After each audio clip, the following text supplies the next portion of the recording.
Bueno, bien, buenas tardes. Decía que gracias por venir, bienvenidos. Y hoy, bueno, vamos a abordar el tema, seguir con el tema de la epidemia, pero hoy desde un ángulo nuevo, porque es desde el ángulo, desde la propia medicina. El primer día fue desde la filología griega, el segundo desde la historia antigua, y hoy pues va a ser desde la medicina por Antón Erkoreka, que además de médico, doctor en medicina por la Universidad de Salamanca, es especialista también en historia. Y bueno, de hecho ahora está de director, o es el director del Museo Vasco de Historia de la Medicina y la Ciencia. Es decir, que va a unir un poco ambos ámbitos, y además él es especialista en las pandemias, las epidemias. En concreto ha escrito mucho sobre la pandemia de la llamada gripe española de 1918 y tiene un libro publicado en 2006 sobre el tema que se titula aproximadamente, cito de memoria, es Historia de la pandemia de gripe española en el País Vasco. 2006.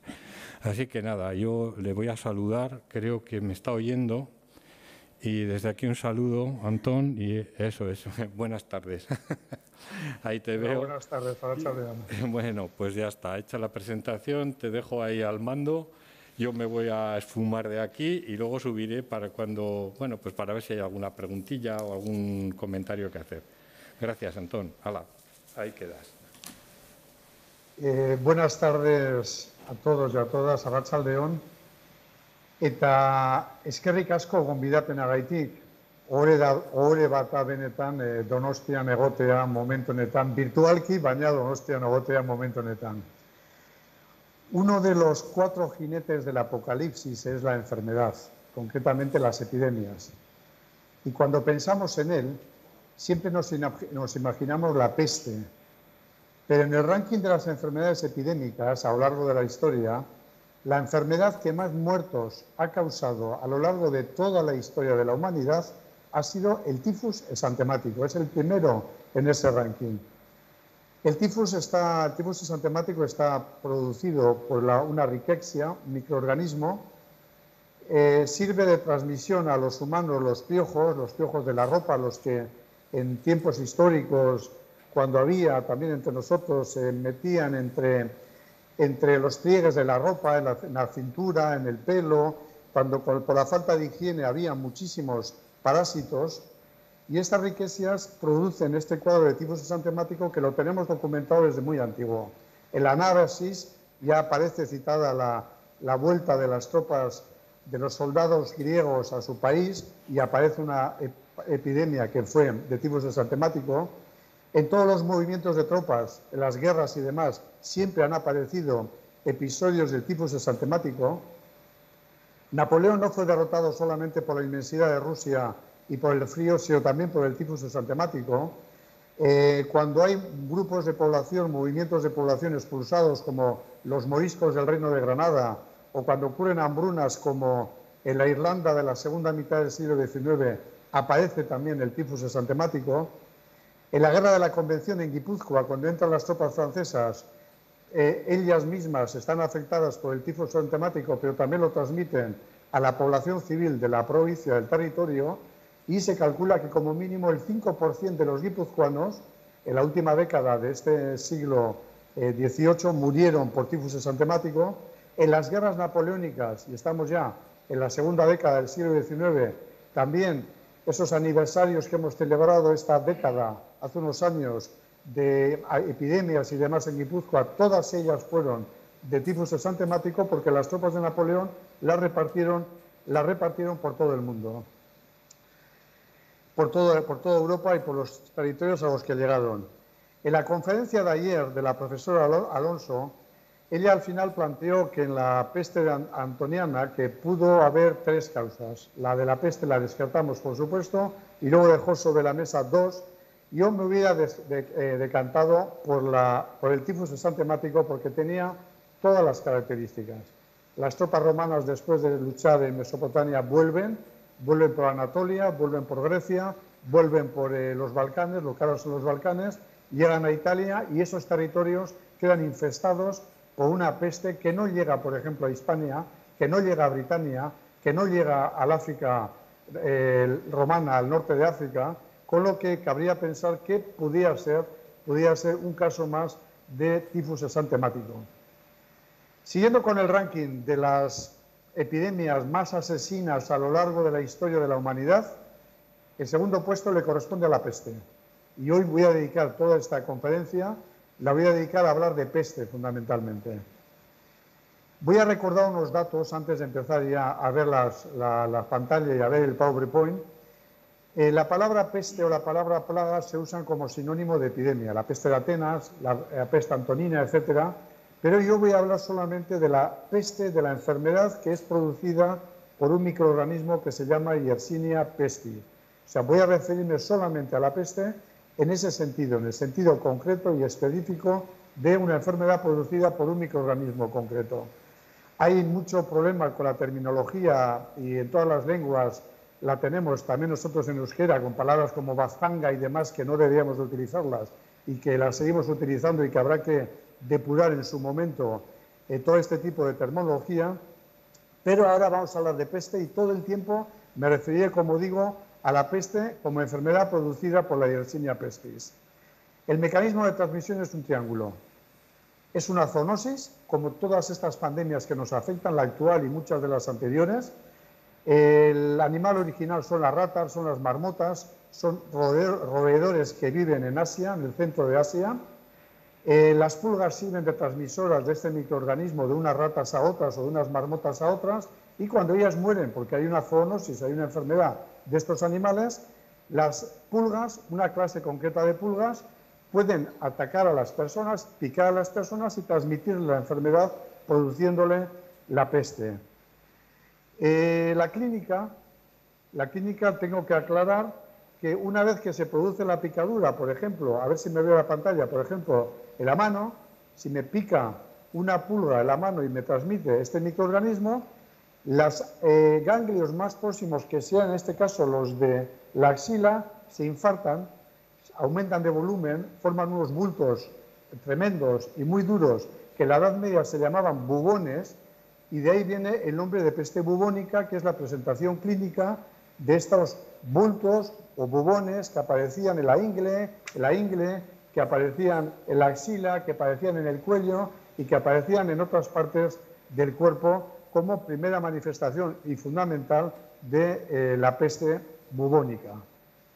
Pero claro, los microorganismos también avanzan, llegan a los pulmones, afectan también a los pulmones, producen una neumonía gravísima en el aparato respiratorio, y esta neumonía gravísima hace que la sangre no se pueda oxigenar correctamente, la sangre se oscurece, y como la piel de la cara, por ejemplo, y del cuerpo es transparente y lo que se ve es la sangre que circula, cuando esta sangre es muy oscura, muy negra porque no tiene oxígeno, la piel se ve como negra, como oscura, y de ahí que los enfermos de peste en esta fase se les consideraba que era la peste negra porque todos los enfermos tomaban este color. No pasa solamente con la peste lo del color negro. La gripe española, por ejemplo, las tropas americanas que vinieron a luchar a Europa, murieron unos 50.000 americanos por gripe, por la llamada gripe española. Había tropas de soldados blancos, la mayoría, y algunos soldados negros, y los médicos que están trabajando en Europa, según he podido ver en algunos archivos, a veces se encontraban con soldados blancos que después de tener una neumonía gravísima veían que eran prácticamente negros, y ellos dicen en sus informes que no eran capaces de distinguir a veces a los soldados blancos de los soldados negros, y que además todos estos soldados blancos que se volvían negros, entre comillas, todos estos morían, que ya la enfermedad era muy grave y que ya no tenían prácticamente remedio. Entonces vamos a ir ya directamente, después de este recordatorio, que muchos de ustedes ya lo conocerán, pero me ha parecido oportuno que recuerden los tipos clínicos que se presentan dentro de la peste, que luego se mezclan entre sí, que no son así de claros, y menos en las referencias históricas. Vamos a ver si consigo meter el PowerPoint, porque hemos estado haciendo pruebas y me ha costado bastante, por cierto.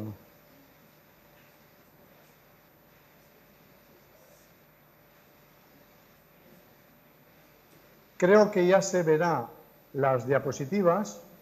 La peste de Justiniano, Calamitates en Miseria, y vamos a empezar ya a desarrollar propiamente el tema de hoy. Aquí les presento a la Yersinia pestis. Es el microorganismo responsable de esta enfermedad que, como digo, es la segunda en el ranking de las enfermedades infecciosas que más han matado a lo largo de la historia. Toma el nombre de un microbiólogo de la escuela de Pasteur. Anton, a finales, Anton, sí, ez da sí, ikusten, eh? ez da ikusten.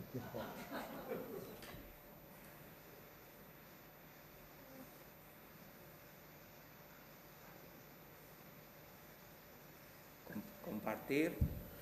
Comenzar a compartir. Compartir. Y ahora, A ver, orain eserrez. siento mucho, a mí también me desconcentra este tipo de cosas. Compartir ventana. Bueno, ahora me están viendo a mí, ya lo siento y me van a disculpar, hemos hecho todas las pruebas del mundo, pero entre tanto plataforma que transmiten este tipo de conferencias y demás, yo con Skype me está costando muchísimo hacerlo de esta manera. Vamos a ir otra vez a probarlo.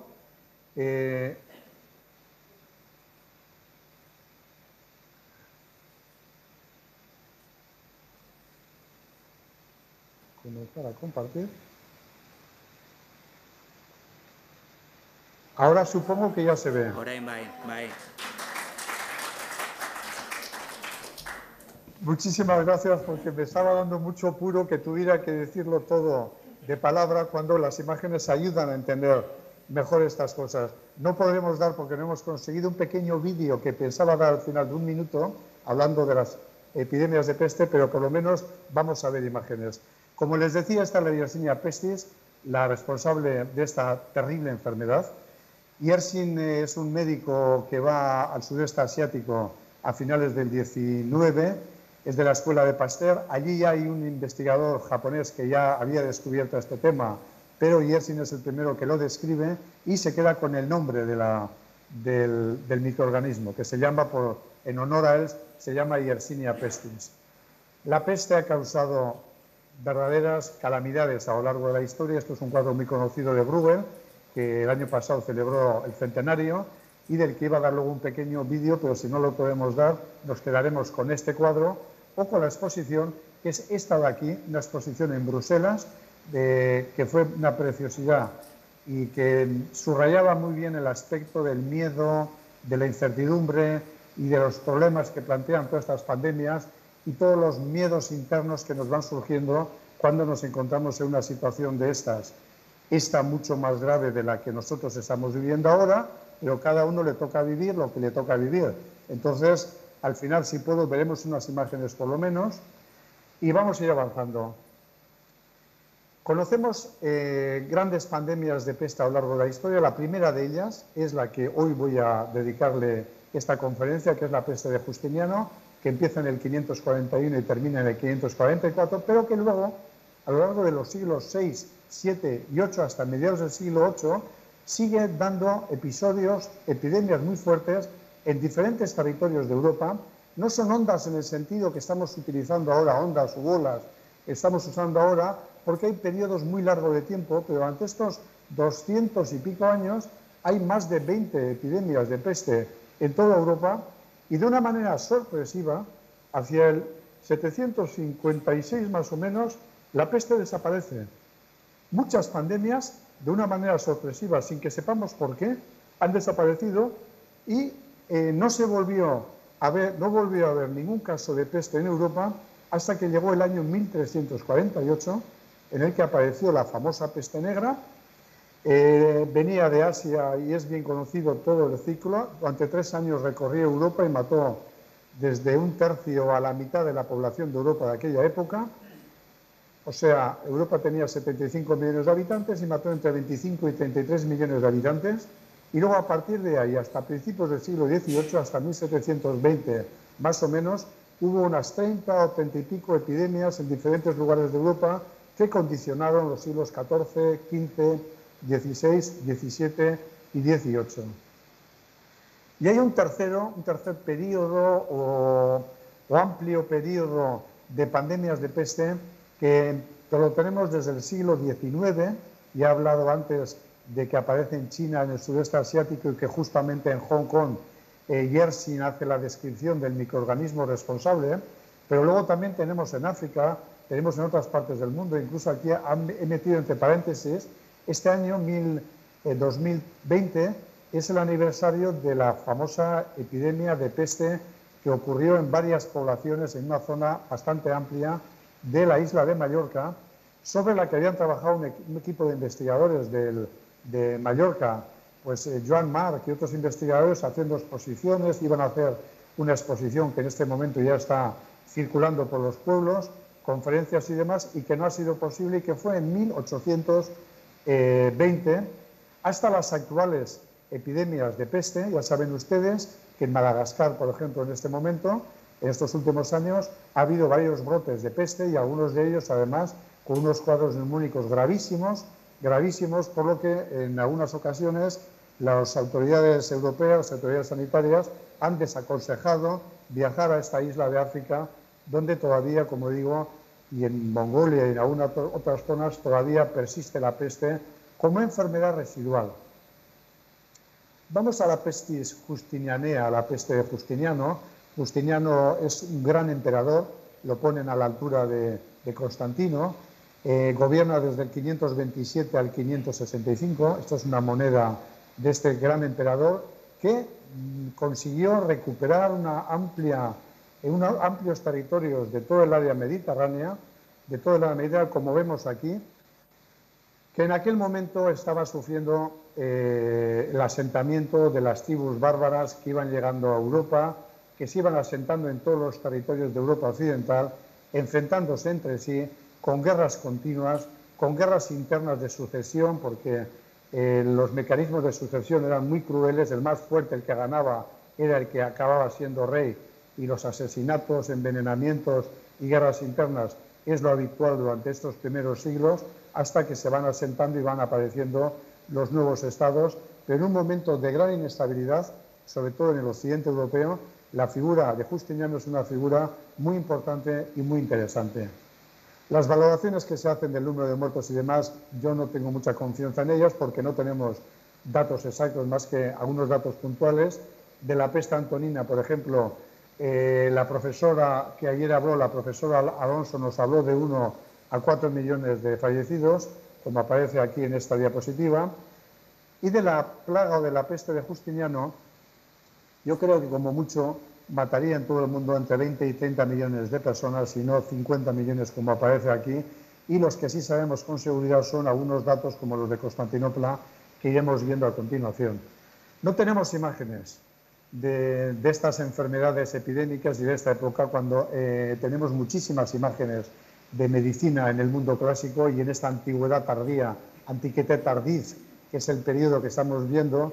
Hay muchísimas imágenes de médicos, de cirujanos, de instrumental quirúrgico, de dioses médicos y demás a lo largo de todo este periodo. Y lo que sí tenemos es información escrita, pero es una información que a veces no es muy exacta.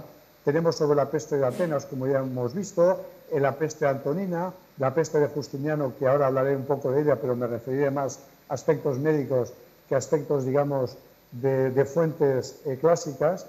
Yo voy a citar la tos de Perinto, que aparece en el Topos Hipocrático, porque sí quiero que vean ustedes lo que es el primer antecedente, algunos así lo consideran, de la primera epidemia de gripe.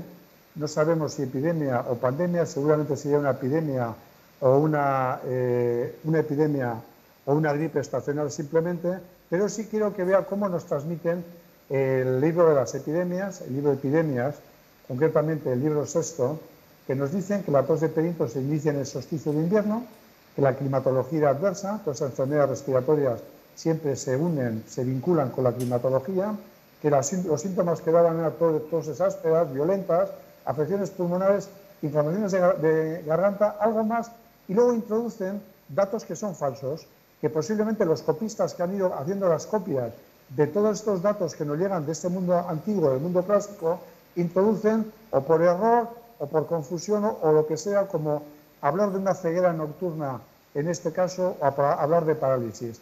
Es decir, los datos que manejamos son inciertos. y muchos casos inseguros.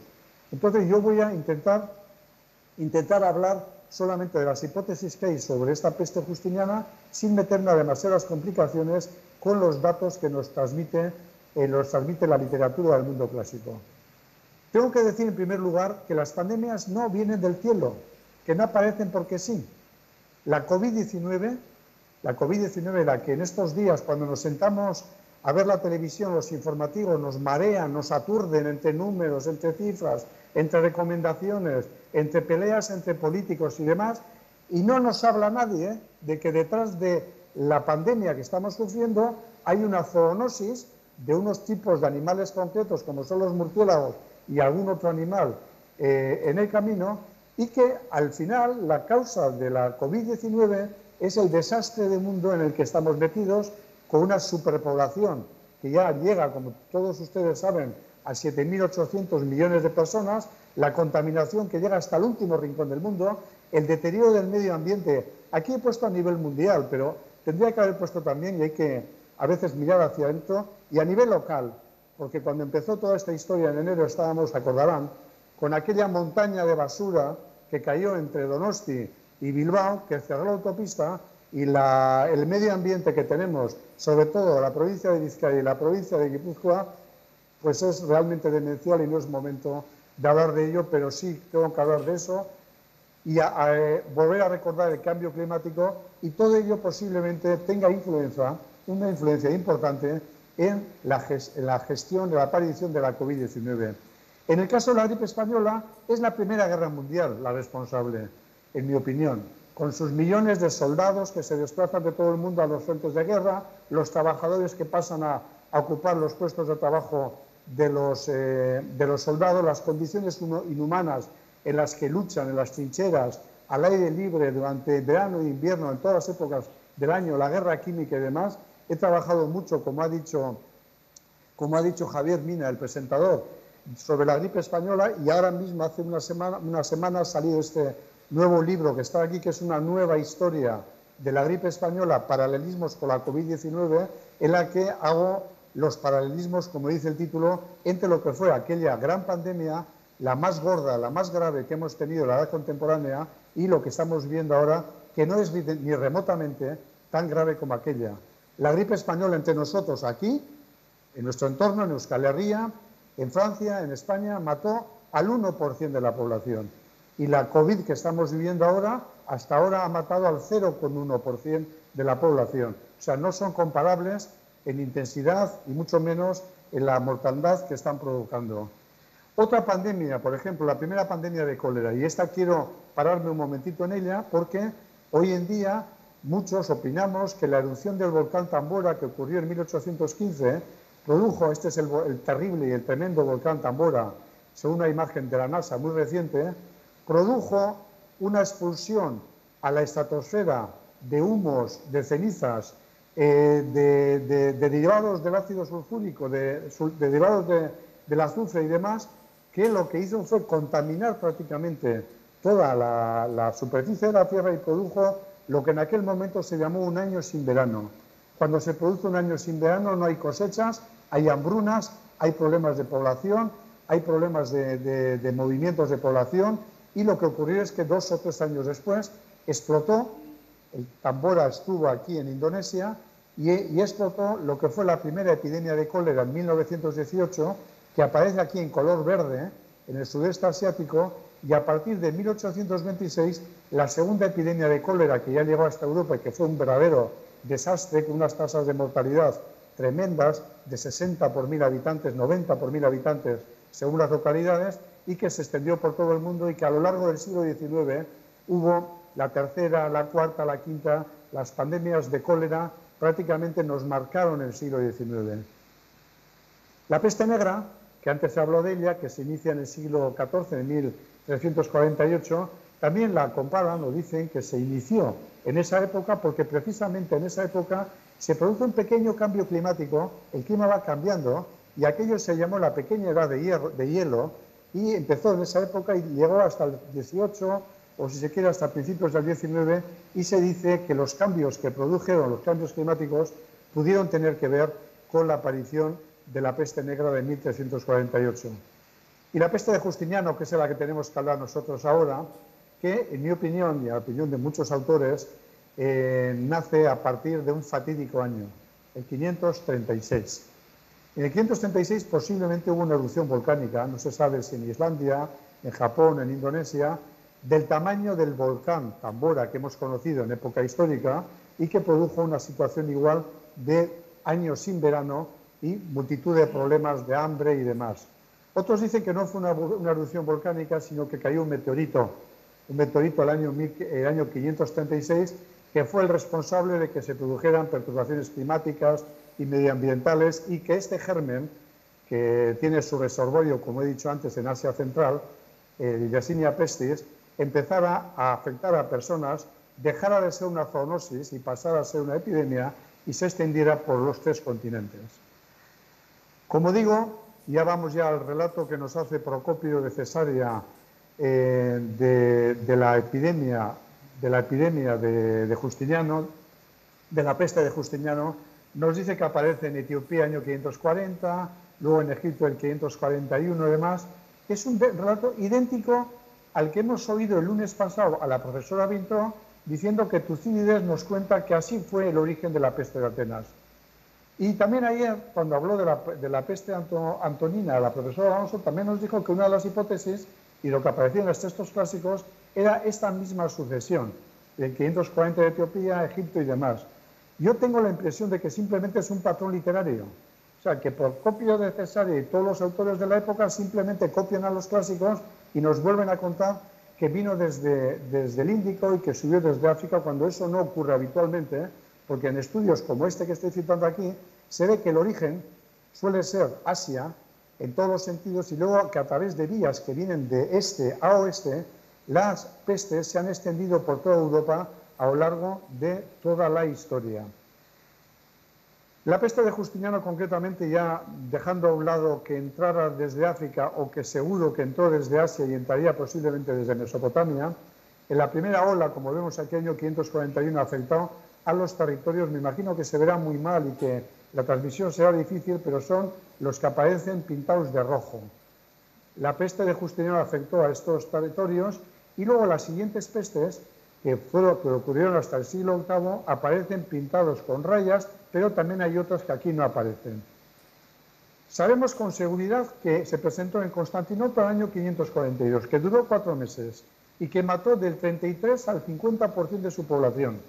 Es decir, posiblemente en Constantinopla mató a unas 300.000 personas en 4 meses. Fue una verdadera masacre, tratándose además de una ciudad nueva y sana, entre comillas, situada, como muchos de ustedes saben, en una colina junto al mar. Esta es una foto sacada según se viene del Mar Negro hacia Constantinopla, hacia Estambul, con edificios espectaculares, sanos, ventilados, como decimos hoy en día, como Santa Sofía, con kilómetros de acueductos que llevaban agua potable y limpia y sana a la ciudad, con depósitos de agua repartidos por toda la ciudad, como el que visitamos los turistas cuando salimos de Santa Sofía y nos meten a visitar este depósito de agua que está allí mismo, y hay varios de estos en la ciudad, que conservaban el agua durante el verano y durante el invierno de una manera sana, con la medicina más puntera del mundo en aquel momento. No digamos lo que había en Occidente, porque ya la medicina y todas las ciencias se habían perdido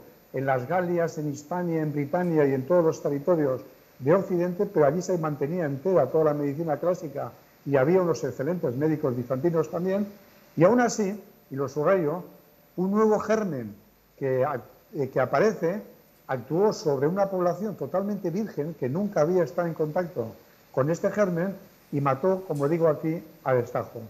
Y a continuación se extendió por todo el Mediterráneo, un Mediterráneo además sumido en el caos, sumido en desastres naturales. Había langostas que asolaban cultivos y que están bien documentadas en todo el área mediterránea, había sequías, había hambrunas. Estos siglos V, VI y principios del VII son realmente catastróficos.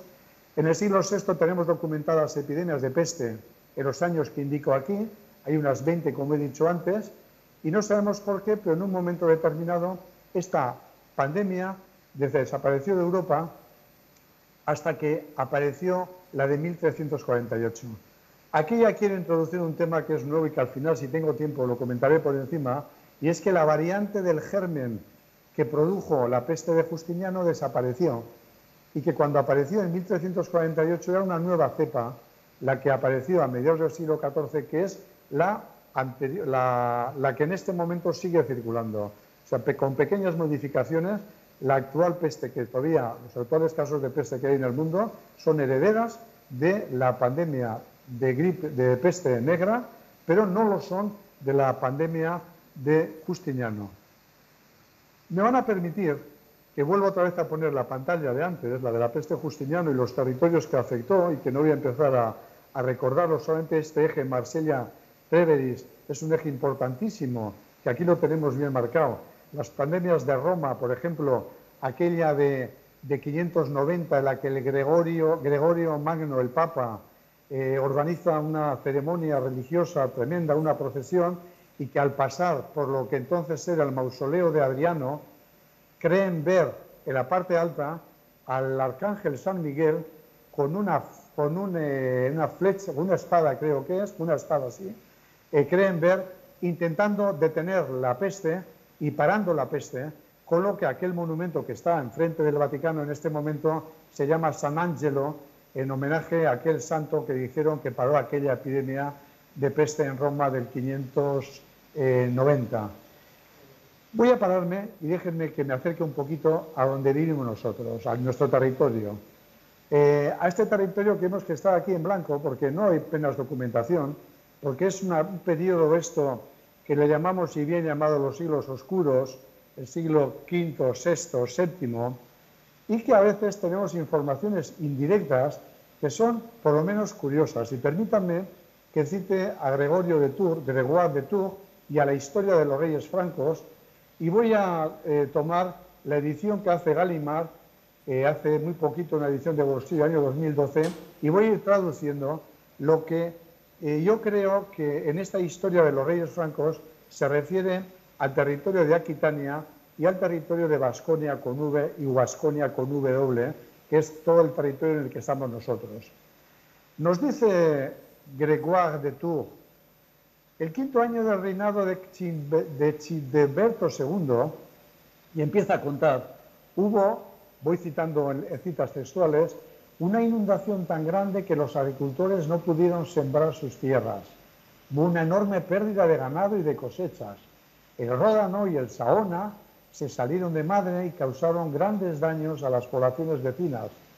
Y añade, y cuando las lluvias cesaron, los árboles florecieron de nuevo, a pesar de estar en el mes de septiembre. Se produjo un desajuste climático tremendo, que es lo que antes he referido al hablar de Tambora, del volcán Tambora, del año sin verano, y es algo parecido a lo que nos está contando Gregorio de Tours. Y añade Gregorio de Tours, y yo creo que se puede referir perfectamente a ese año 536 que antes lo he subrayado con un bolígrafo rojo para que fijemos la atención en él. Nos dice: en Tours, de madrugada, una gran luz recorrió el cielo y desapareció en el lado de oriente. Se oyó en toda la tierra un ruido semejante al crujido, que vendría a ser ese meteorito que dicen algunos, hay muchos artículos y en internet, la mayoría son de acceso libre, ese posible meteorito que también pudo caer este 536. Y sigue contando: la ciudad de Bordeaux, de Burdeos, se estremeció por un temblor de tierra, sus murallas estuvieron a punto de caerse. Este temblor de tierra se hizo sentir hasta Hispania, pero con menos fuerza. Entre tanto, inmensas rocas se soltaron de los Pirineos y aplastaron a hombres y ganados. En los alrededores de Burdeos, pueblos y cosechas ardieron. La ciudad de Orleans fue también presa de un incendio. O sea, son unos años de desastres climáticos y de problemas en la población que los estaba sufriendo en ese momento. Y un poquito más adelante, Gregorio de Tours nos dice, y yo creo que esto ya se puede referir al 542, donde ya tenemos referencias en el reino visigodo de Hispania, de que hay unas epidemias inguinalis, unas pestis inguinalis, o sea, seguramente se refiere, como he dicho antes, a los ganglios, a los bubones que aparecían en las ingles, porque las picaduras de las pulgas suelen ser generalmente en las extremidades inferiores, y ya sabemos que en el 542, en Hispania por lo menos, ya estaba la peste de Justiniano, y Gregorio de Tours nos dice: apareció una epidemia. Mientras los reyes estaban divididos y se preparaban de nuevo para la guerra civil, una especie de disentería se extendió por toda la Galia. Y nos da los síntomas. Los afectados sean atormentados por una fiebre violenta acompañada de vómitos, sufrían un gran dolor de riñones, pesadez de cabeza, agobiante. Lo que expulsaban por la boca era amarillo o verdoso. Muchos pensaban que era un veneno secreto y el vulgo incluso le llamó el fuego de San Antonio. Y sigue contándonos Gregorio de Tours. Primero nos cuenta una serie de remedios que se utilizaban en aquella época, remedios que hoy en día pues, nos parecen pues, poco efectivos, pero es lo que había y los cuenta en su obra, en su Historia de los Reyes Francos, y luego dice: esta enfermedad comenzó el mes de agosto, atacaba en primer lugar a niños pequeños e hizo perecer un gran número de ellos. Un poquito más abajo, después de contar otras cosas, vuelve otra vez con el rey y añade: los hijos del rey también resultaron afectados. Y el rey, considerando que sus hijos habían enfermado porque era un castigo divino por el exceso de cargas al pueblo, mandó quemar todos los archivos, todos los registros, y suprimió algunos impuestos. No fue una mala medida por parte de un político, entre comillas, de aquella época, de suprimir algunos impuestos en un momento en el que toda la población estaba sufriendo una enfermedad tremenda, terrible, como fue esta peste de Justiniano, y aquí nos lo refiere al rey de los francos. Luego, más adelante, habla de la reina Austregilde.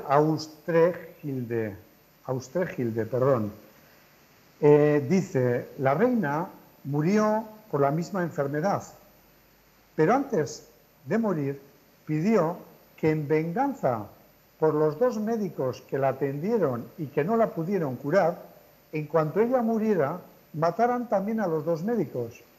Y efectivamente, cuando murió la reina, seguido mataron a los 2 médicos. Los médicos a veces tenemos que sufrir muchísimo, todo hay que decirlo. En el Código Hammurabi hay algunos casos en los que incluso se castiga a los médicos si han cometido algún error o algún problema serio, cortándoles la mano, pero este castigo de esta reina de Franca, pues realmente es serio, porque los 2 médicos que la atendieron y que de ninguna manera la pudieron salvar, pues la pagaron con sus vidas. Quiero hablar un poco de genética, no voy a hablar demasiado, pero sí quiero hablar un poco de genética porque últimamente estamos empezando a conocer lo que pasó en estos tiempos oscuros, estamos empezando a conocer a través de las excavaciones de cementerios que han ido apareciendo, por ejemplo, en Londres, que han ido apareciendo en algunos puntos del continente europeo, y en los que se puede obtener mediante el ADN antiguo, se pueden obtener muestras, y se han obtenido, de la Yersinia pestis, tanto la que produjo la pandemia de 1348 y las siguientes, o sea, la peste negra y las pestes posteriores, que ya la tenemos perfectamente identificada y sabemos a qué atenernos con ella, como la que fue responsable de la peste de Justiniano, que, como he dicho antes, parece ser que son cepas diferentes, son distintos tipos o distintos gérmenes, con una diferencia muy clara, que es que la Yersinia pestis de la peste de Justiniano parece que ha desaparecido, y la otra, la que aparece en el siglo XIV, todavía sigue actuando. Aquí cito un par de artículos que me parece interesante citarlos, luego habrá una bibliografía también, si el trabajo este se publica o se hace algo con él.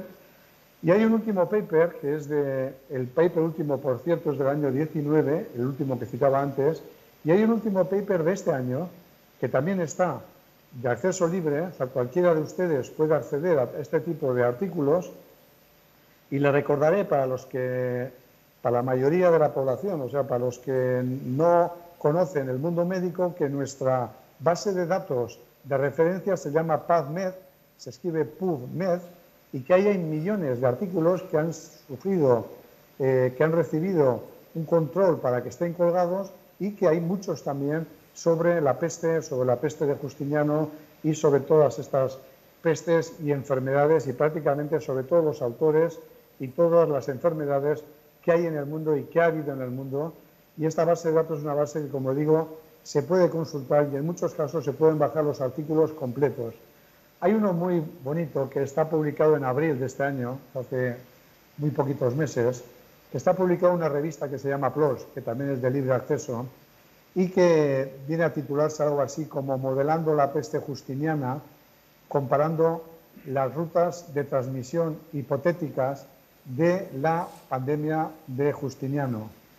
Claro, las rutas son muy importantes en la transmisión de todas las enfermedades, y más en estas, y más a partir del momento epidemiológico en el que hemos entrado con esta pandemia de coronavirus, que ya nos está anunciando que a posteriori va a haber posiblemente más pandemias, sean víricas, posiblemente la mayoría de ellas, o en algunos casos bacterianas, vengan de Asia, la mayoría de ellas vendrán de Asia y de China fundamentalmente, como han venido históricamente, o vengan de África, y estas rutas de transmisión son muy importantes. Y en este artículo concretamente nos dice que la documentación histórica que hay sobre la pandemia de Justiniano, pues que es mínima, que no es una documentación muy importante, y es cierto. Yo he estado intentando buscar la manera de que me den cifras, números exactos de población, con número de fallecidos, para poder hacer tasas y demás, y es extremadamente difícil de hacerlo. Prácticamente no podemos hacer más que en casos concretos como Constantinopla, en la que hay mucha documentación de que nos habla del número de personas fallecidas, de la población que tenía previamente y demás, y que al final lo que quedan son esas narrativas, como la que he explicado antes, que lo que hacen es coger textos antiguos y lo repiten simplemente. Y en este artículo, como digo, y es un tema también que a mí me ha parecido interesante, por eso lo he traído aquí, destaca, y ya voy al segundo párrafo, la incertidumbre que rodean los detalles de las fuentes primarias sobre la peste justiniana, y pone en duda la probabilidad de que la peste justiniana afectara a todas las localidades de la misma manera. Es decir, si en el primer golpe de una situación pandémica, en este momento, en el siglo VI, o en el siglo XX, a principios del siglo XX con la gripe española, o a principios de este siglo XXI con la pandemia, con la COVID-19 que estamos sufriendo ahora, si en un primer golpe produce unas tasas de mortalidad y afecta a unos determinados segmentos de población, no tenemos que pensar que las siguientes ondas o epidemias que deriven de esa primera pandemia van a actuar igual. No tienen por qué actuar de la misma manera, no tienen por qué producir la misma mortalidad, no tienen por qué afectar a los mismos grupos de población, no tienen por qué. Estos días hemos hablado mucho de comparar la edad de los que están falleciendo ahora, que son mayores fundamentalmente de 70, 80 años, los que están falleciendo con el coronavirus. En cambio, en la gripe española lo que fallecían eran jóvenes adultos de 20, 30 años más o menos, la edad media fueron 28 años aquí entre nosotros en la gripe española, cuando ahora la edad media de los fallecidos con la actual epidemia es mucho más alta, son 60 y bastantes años la edad media de los que han fallecido, o estas epidemias de peste históricas en la que afectaba a todos los grupos de población. Afectaba a niños, afectaba a jóvenes, adultos y a gente mayor, y afectaba también porque estas epidemias, pandemias de peste eran extremadamente democráticas, entre comillas, afectaba también a todos los segmentos de población, afectaba a ricos, afectaba a pobres, y únicamente se salvaban los que conseguían huir a tiempo y huir muy lejos donde no llegaba, porque a veces no llegaba, pero los más ricos también caían. Y me estoy acordando, y ya voy terminando además porque quería hablar 50 minutos y no me quiero pasar de ellos, me estoy acordando de la pandemia de peste negra, la de 1348, cuando va a entrar en Valencia, o ya se ve que en el Reino de Aragón y ya está entrando la epidemia, la familia real aragonesa huye a Teruel y se lleva con ellos la peste, y muere una parte importante de la familia real aragonesa en Teruel, donde habían huido creyendo que iban a dejar en Valencia, en el puerto de Valencia, la enfermedad que ya veían que venía desde Oriente, desde Messina, desde Sicilia y de Constantinopla.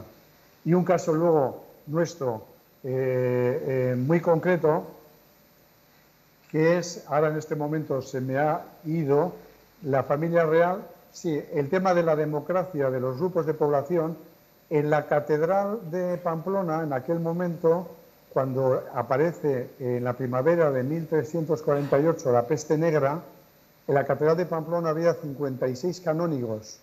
Pues bien, 2 años después escribe una carta al Papa que la recoge Ruiz de Loizaga, que la publica Ruiz de Loizaga, en la que los canónigos que había en la catedral de Pamplona le dicen al Papa, y ese documento está en el Archivo Vaticano, donde yo tuve ocasión de conocer a este investigador, y le están diciendo al Papa, su santidad, antes de la epidemia que hemos sufrido, antes de la peste que hemos sufrido, éramos 56 canónigos y ahora quedamos 26. Por favor, convoque usted plazas para que se puedan ocupar las plazas de los que habían fallecido.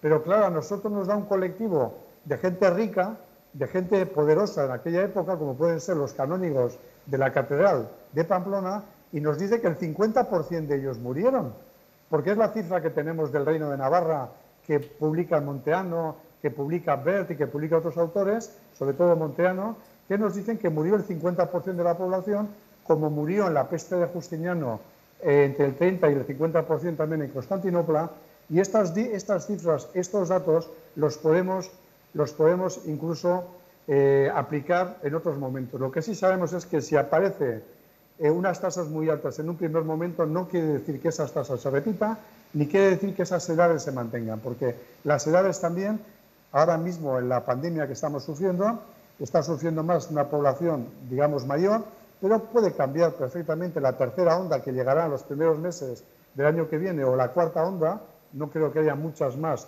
ninguna más posiblemente en Europa, pues sí puede cambiar los segmentos de población y los porcentajes pueden ir cambiando poco a poco, como ha ocurrido a lo largo de la historia. Las referencias, aquí hay unas cuantas y otras que tengo por ahí que las he ido citando. Yo quería ahora al final hacer un vídeo muy rápido, muy cortito de la exposición que se ha hecho el año pasado dedicada a Bruegel en Bruselas. Creo que va a ser imposible porque lo he intentado antes y no lo he conseguido, pero me van a dejar por lo menos medio minuto que intente a ver si pueden ver las imágenes. No van a ver el sonido, pero si ven las imágenes de la exposición, y les estoy dando como director del Museo de Historia de la Medicina, que este tipo de temas tengo un interés especial, estas imágenes de esta sala, con las imágenes del triunfo de la muerte fundamentalmente, proyectadas en todas las paredes, techo y suelo de la sala, iban acompañadas de una música tremenda, terrible, con ruidos, con gritos, espantoso, y cuando uno pasaba por aquella sala realmente producía impresión. A ver si consigo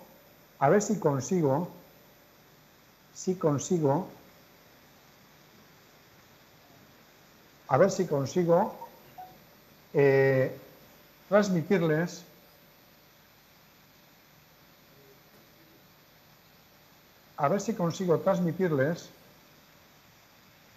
no lo he conseguido, ya lo siento. Creía que lo iba a conseguir, pero me ha resultado imposible. Voy a hacer un último intento solamente para dejar de compartir.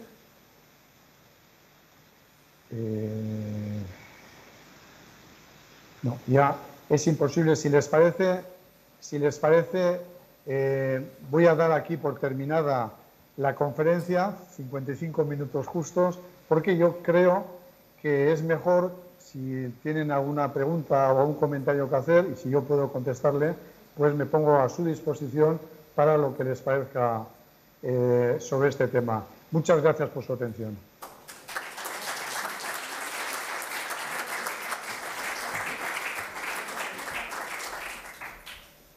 Bueno, muchas gracias a ti, Antón. Y bueno, pues queda abierto. Yo creo que ha sido muy sugerente y muy muy transversal, como se dice ahora, ¿no? La conferencia. Entonces podemos hablar también, aprovechando que es un especialista de Justiniano y de, bueno, y de alguna duda que pueda haber sobre lo que está pasando ahora, ¿no? Que al fin y al cabo, bueno, tan seres humanos eran aquellos como nosotros y los problemas pues son similares, ¿no?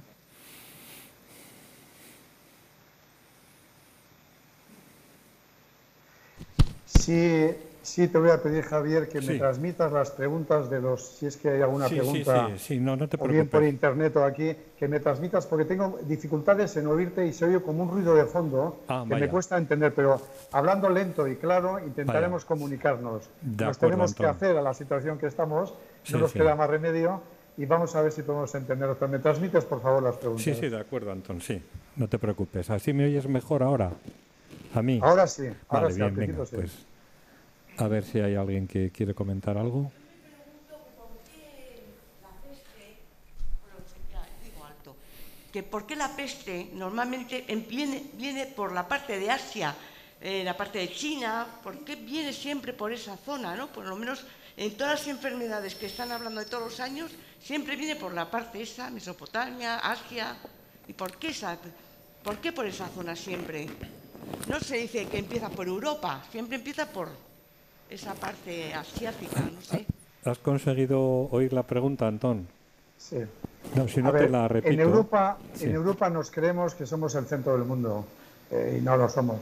Somos solamente una península que sale del continente asiático y que tiene por debajo África, que es mucho más grande que nosotros, y casi todas las grandes pandemias de casi todas las enfermedades nos llegan desde Asia, nos han llegado históricamente desde Asia y ahora están empezando a entrar desde África. Por ejemplo, el ébola ha hecho un intento de entrar hace unos poquitos años, se contuvo, se paró, pero volverá otra vez. Y como el ébola, pues está el Zika y hay una serie de enfermedades que han nacido en África y que están ya empezando a llegar a Europa y que nos vamos a encontrar en los próximos años con serios problemas. En el caso de la peste, claro, la Yersinia pestis es un microorganismo que produce zoonosis, produce enfermedades en animales, concretamente la marsopa, en las ratas y en animales similares que viven en el corazón de Asia, sea Mongolia, sea China, sea Tíbet, toda esa zona central de Asia hay muchos animales de este tipo y ese es el lugar de origen de esta enfermedad. De vez en cuando se producen pues, problemas climáticos o problemas de otro aspecto que a veces no los conocemos bien y lo que hacen es empezar a transmitirse a personas y esas personas son las que traen a Europa.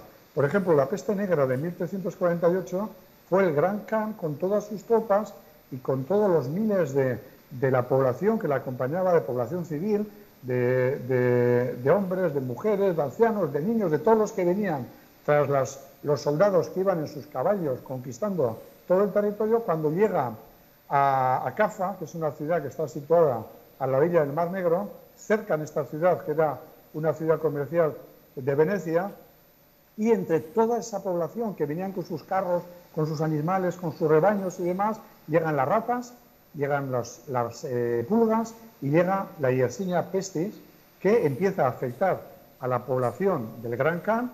Cuando el Gran Khan ve que empieza a tener sus soldados y su población enfermos, da orden de que mediante catapultas a todos los fallecidos se lancen dentro de la ciudad, a que salten por encima de las murallas y pasan a Cafa, y la enfermedad pasa también a Cafa, por lo que tienen que rendirse, llegar a un acuerdo y de allí ya la expanden a Constantinopla y la llevan a Italia y la llegan por todo el mundo. Pero siempre el origen es Asia. Con el caso de la gripe nos pasa exactamente igual. Las gripes, la mayoría de ellas, la gripe asiática que se llamó, la gripe asiática, sí, la gripe de Hong Kong, la gripe rusa, la gripe española, todas estas gripes, la inmensa mayoría de ellas de las que conocemos y tenemos datos fiables, viene también de China y viene también del corazón de Asia, como posiblemente seguirán viniendo también algunas otras epidemias y pandemias.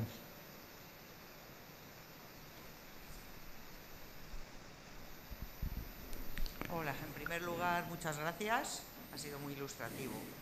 Yo quería hacer un comentario y después hacerle una pregunta. Por lo que veo históricamente ha habido pandemias, epidemias, etc., etc. y hemos llegado al siglo XXI y conforme hemos llegado hemos visto que la incidencia de la pandemia en muertos es más baja precisamente por la tecnología, ¿no? Y aquí viene mi pregunta. Estábamos hablando de gripe española que causó 17 millones de muertos aquí en Europa. Ahora estamos en una especie de bueno, gripe, pandemia. ¿Hasta qué punto usted nos convencería de que las grandes vacunas que se están haciendo ahora, y sobre todo el tema del tiempo, porque yo lo que oigo de la gente es que se están apresurando mucho? ¿Cómo convencería usted a esta gente que ahora la gripe solo produce 6.000, 7.000 muertos al año? Será por la vacuna quizás, ¿no?, de la gripe y por los tratamientos que hay. ¿Cómo convencería usted, que creo que son las autoridades lo que están intentando hacer una especie de afirmación, ¿no?, psicológica de que la vacuna es buena y es fiable y nos tenemos que vacunar? Gracias. Voy a hacer una matización con los números. La gripe española mató 40 millones de personas en todo el mundo. Y en Europa, entonces tenía unos 400 millones de habitantes menos, mató unos 3 millones de personas, mató en toda Europa entre 3 y 4 millones de personas, mató el 1% de la población europea, mató mucho más en las naciones del sur de Europa, en Italia, España, Portugal, que en los países escandinavos. Hubo una serie de diferencias que se han repetido, por cierto, con el coronavirus. Esta pandemia que estamos sufriendo ahora está teniendo el mismo comportamiento que tuvo la gripe española en el 18. Los países nórdicos tienen menos afectación y los países mediterráneos, Italia y demás, han tenido bastante más afectación. Incluso a nivel nacional, Madrid ha sido la más afectada ahora, como fue también con la gripe española, la primera onda, no en el conjunto de la gripe española. Y Canarias, yo siempre pensaba que los datos de Canarias de 1918 eran falsos, eran equivocados, porque decían que no había habido gripe española en Canarias. Y resulta que ahora, cuando hemos sufrido esta nueva pandemia del COVID-19, resulta que Canarias también es el territorio menos afectado. Y si en Madrid, en la primera onda de primavera de la COVID-19, han muerto 2 personas por cada 1.000 habitantes, en Canarias han muerto solo 0,4 por cada 1.000 habitantes y se han dado las mismas diferencias de una a la otra. O sea, las pandemias repiten siempre unos patrones. Y las pandemias víricas repiten además muy parecidos los patrones, como también lo repiten las pandemias bacterianas. Entonces, unas nos tienen que servir para entender otras y para tomar también medidas. O sea, eso es un tema que le quería solamente comentar. Antes he sacado aquí la portada de un libro que acabo de publicar, ahora he recogido todos esos datos y todo lo que yo había trabajado durante años en archivos y demás, que no había entendido bien lo que había sido la gripe española, la empiezo a entender ahora y lo he reflejado en el libro ese. Sobre el tema de las vacunas, yo soy un defensor acérrimo de las vacunas. Han salvado millones de vidas a lo largo de la historia. Hemos conseguido erradicar la viruela, totalmente además. Estaría ya erradicada la polio, pero por problemas políticos, sociológicos o lo que queramos, no se ha conseguido. Entonces, las vacunas son necesarias, las vacunas van muy bien y cuando son vacunas fiables y que no dan problemas, pues hay que ponérselas como nos ponemos las vacunas de la gripe. Yo me la he puesto ya hace 15 o 20 días y yo creo que hay que ponerse las vacunas. Lo que no se puede es obligar a la gente a hacer lo que no tienen que hacer y lo que no se puede tampoco es usar los medios de comunicación pues para ir culpabilizando a los jóvenes o a grupos de población de una cosa o de la otra. Hay que hablar, hay que comentar, hay que convencer y cuando vengan las vacunas, son 4 laboratorios los que en este momento parece que se han puesto en primera fila, son fiables, veremos qué vacunas sacan, veremos si dan algún tipo de problemas que podían dar. Algún tipo de problemas siempre es esa posibilidad y luego habrá que ir haciendo las campañas de vacunación como organicen las autoridades, como buenamente les parezcan que tienen que organizar, porque esto va a ser una cosa tremenda. Estamos trabajando en este momento con el tema de las vacunas con una losa sobre nuestras espaldas, que es la pandemia del 2009. La pandemia del 2009 se cometieron errores muy importantes y muy graves, tanto por parte de la OMS como por parte de algunas autoridades locales de determinados países. Se hizo acopio de un producto que no tenía mucho sentido y que realmente no era un producto muy útil, como es el Tamiflu. Mejoraba la clínica de los pacientes un 30, un 35%, pero por ejemplo el Estado español compró 23 millones de dosis de Tamiflu que no se usaron y que acabaron en almacenes, en cuarteles de Burgos y de varios lugares del país para nada. Con las vacunas también entonces se hizo rápidamente y sin garantías una vacuna de la que también se compraron millones de dosis que luego la población en muchos casos no estuvo por la labor de ponérsela. Además la pandemia aquella terminó pronto y se apagó, como se apaga una vela, pues poquito a poco, sin mucho ruido, y aquello nos ha dejado tocados. Ahora veremos lo que pasa. Yo pienso que hay un porcentaje importante de población ahora, en este momento, a nivel del mundo y sobre todo a nivel de Europa, que es lo que nos interesa a nosotros, que ya está inmunizada, y habrá que ir viendo en los próximos meses cómo evoluciona, cuándo termina esta segunda onda, si va peor o si ya hemos llegado a la cima y empezamos ya a bajar, a ver la tercera onda, que si sigue las pautas de las pandemias de gripe histórica, por ejemplo la gripe española, los primeros meses del año que viene tenemos que esperar que aparezca una tercera onda suave, pero larga, durará varios meses, no dará una mortalidad muy alta si sigue las pautas de la gripe española, y luego a partir de ella ya para la primavera-verano a ver si ya empezamos a respirar un poco. Será el momento, o eso un poquito antes, en que empiecen con las vacunas, pero mientras tanto hacen mucho daño a veces actuaciones o sobreactuaciones, como el presidente de Rusia presentando las vacunas Sputnik que han desarrollado ellos, no es la persona ni el lugar adecuado para presentarlo, o a veces actuaciones de algunos políticos poniéndose las medallas, y hablo de muchos políticos y de muchos países, no me voy a meter con nadie especialmente, sobre las vacunas, y vamos a ir viendo a ver cómo evoluciona. Hay que ser conservadores, hay que ver lo que va llegando, hay que cogerlo con calma y hay que insistir en que las vacunas en general son buenas, han salvado millones de vidas a lo largo de la historia y van a seguir salvando millones de vidas porque cada vez se hacen mejor. Todo hay que decirlo, las vacunas de la gripe hace unos años provocaban problemas, algunos, últimamente no se oye apenas problemas y entonces las empresas están trabajando bastante mejor y habrá que ver en qué termina todo este tema.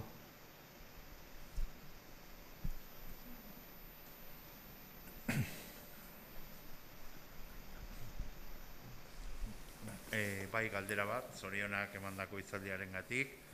Me viene a la cabeza una pregunta que igual no tiene mucho sentido, corríjame usted.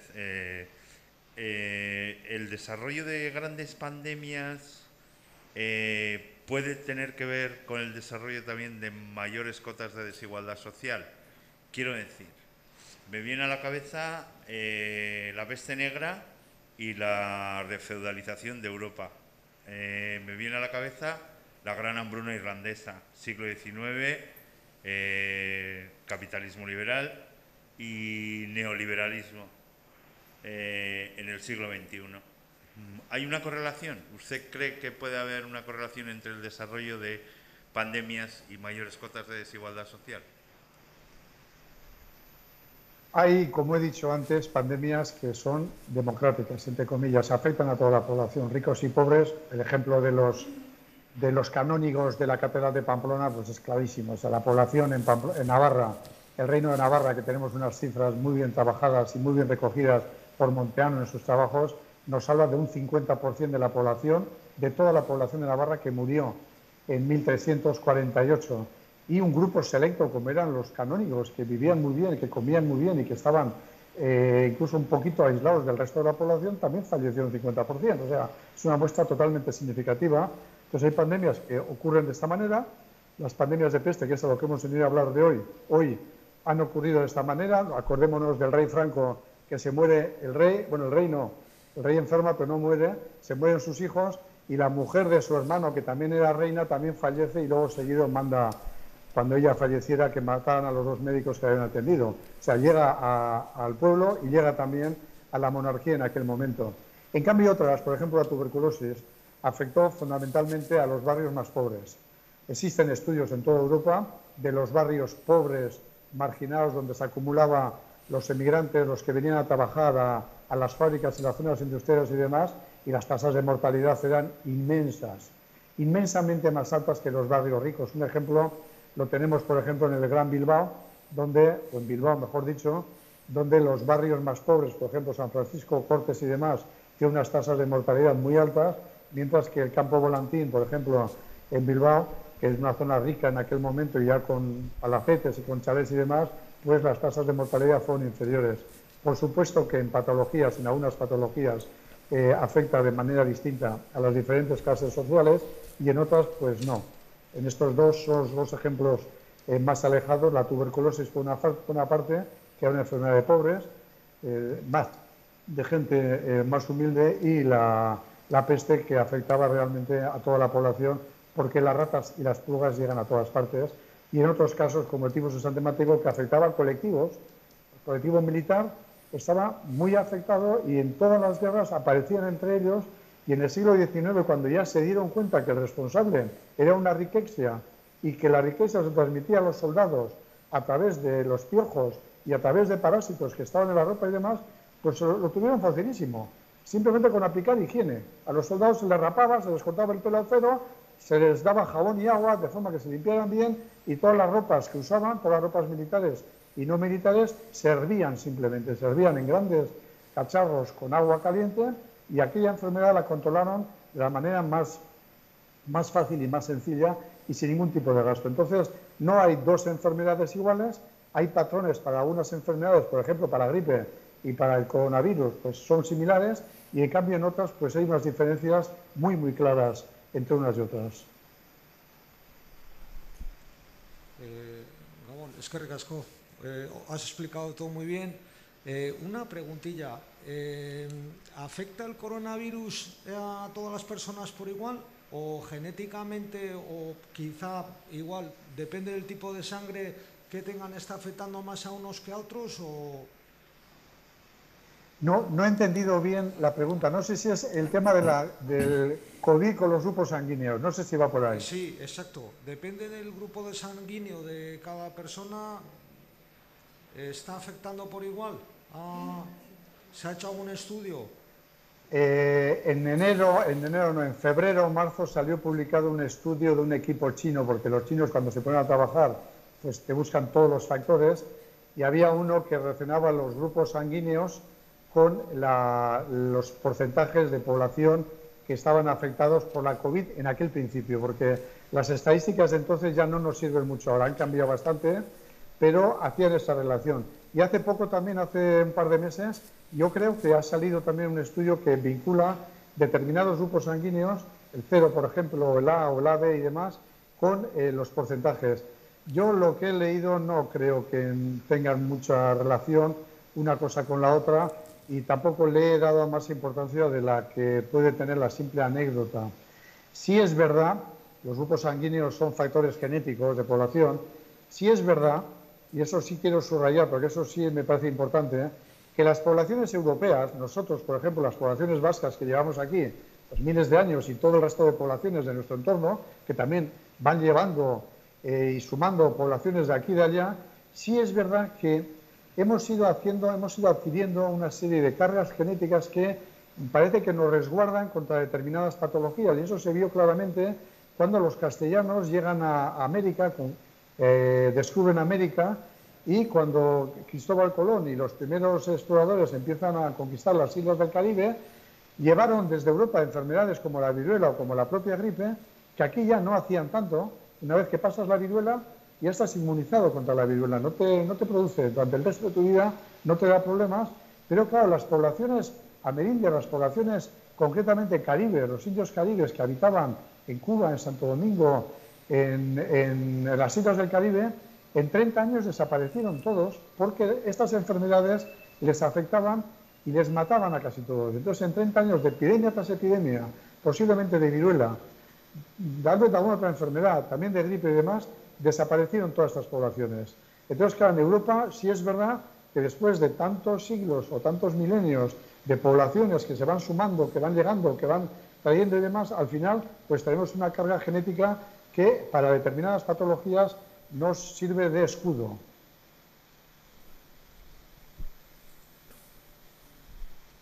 Darte las gracias por la conferencia, y luego te quería decir, no me fío nada de las farmacéuticas, porque parece que están en una rebaja. Ahora sale una, ahora sale otra, ahora sale otra. Y nos están llegando unas conclusiones que me está dando miedo. Yo me gustaría que fueran los gobiernos, no las farmacéuticas que van a por el dinero, que fueran los gobiernos, que todos los científicos han tenido que ir de España porque no les dan aquí trabajo. Y ahora nos estamos viendo igual que con las mascarillas vendidos, que lo han hecho todo muy mal. Y estamos pagando todo lo que han hecho mal. Para mí.